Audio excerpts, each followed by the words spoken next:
来看这个天团5月天，本地是去年的11月要到花莲来开演唱会，要来挽救到花莲的观光。无奈这个抗瑞风台来扰乱，怎延期延到这个9月。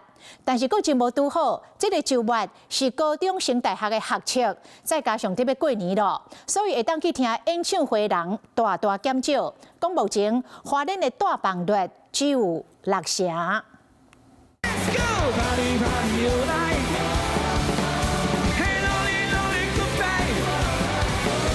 天团5月天开出一个唱歌迷心情对咧嗨，这边要伫咧花莲玉里举办演唱会。等，总算等到一礼拜6礼拜，虽然说2天历经开唱，那5月天包含演唱曲、歌舞人、叮当，真侪大牌明星拢会伫咧遮演唱，不过制作路程煞遇到真侪困难。今个月佢哋受到空雷风台之内，活动吹是演唱前期。去年花莲天灾当创观光，多数天团加持，嘛赶快真派挽救旅客支持。目前花莲的订房率全县平均大约6成到6成5左右，那市区蛋黄区呢大约7成5到8成。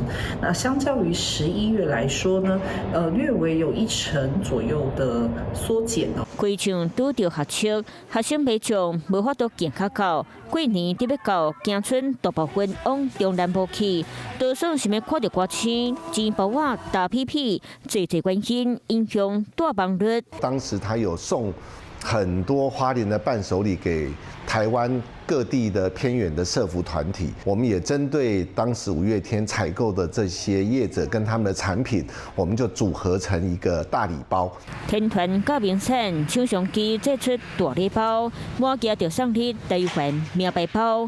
5月天准备好啊，业者嘛准备好啊，希望当下侪游客带来真水抢救观光。